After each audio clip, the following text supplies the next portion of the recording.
Hey map builders, it's Josh with Map Effects, and today I just wanted to do a quick video on how to draw cliffs like this on your fantasy maps. This works really good if you're using a top-down perspective, if you're doing like a city map or something like that. And I'm going to show you how to do a cliff that's more on the inside of the terrain so that it kind of blends with the rest of the terrain, in opposed to a cliff that's more on like a coastline. So let's start mapping.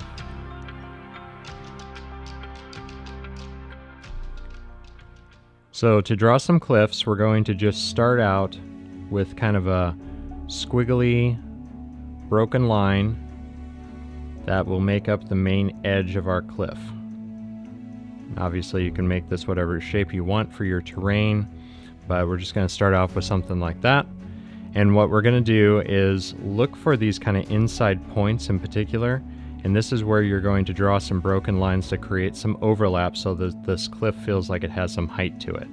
So you can kind of come in here and just add a broken line.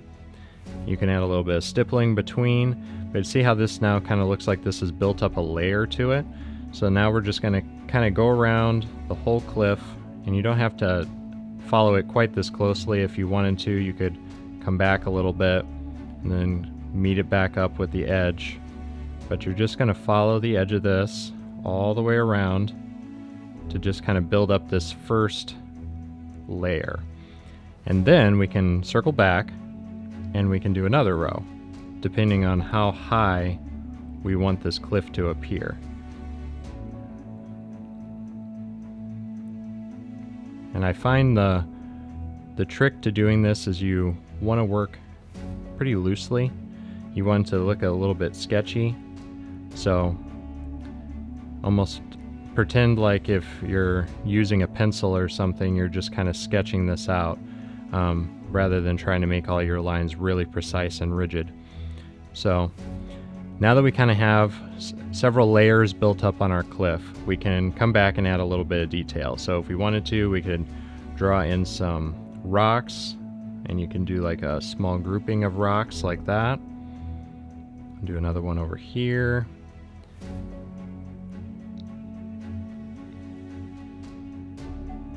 Just something like that.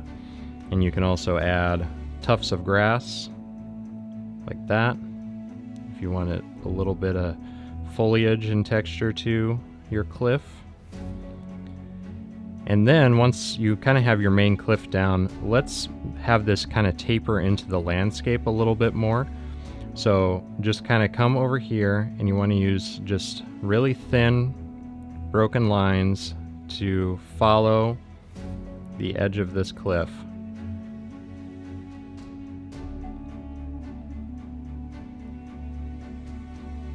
And if you want to, you can add in a few pebbles and stones and things like that down here as well.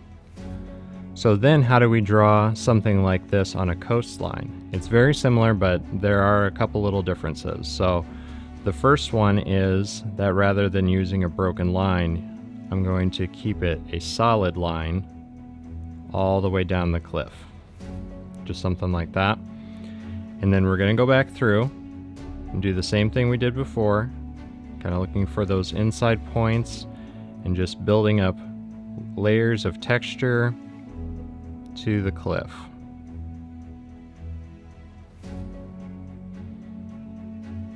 And normally I would do this in pencil first, but you can't really see pencil on the camera, so that's why I'm choosing to just go straight into using the pen. But we can come in here and add some stones. It's good to vary the size of the stones too. You don't want them to be too uniform. Add some tufts of grass. Just do that real quick. All right, so then the next thing I like to do is I'll come in here and start adding some piles of stones as if they're kind of breaking off and falling into the water. So you just want to use some small groupings like this.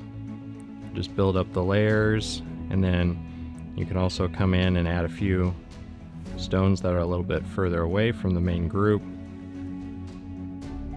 And let's just add a couple in over here.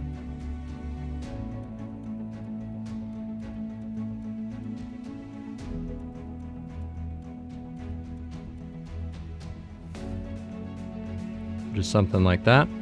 And then the last thing that we're going to do is we're going to add some wave lines so it's clear that this is water that's here. So we're just going to use some thin lines. It's okay to kind of break them, and you're just going to follow the outside of the cliffs and also go around the rocks.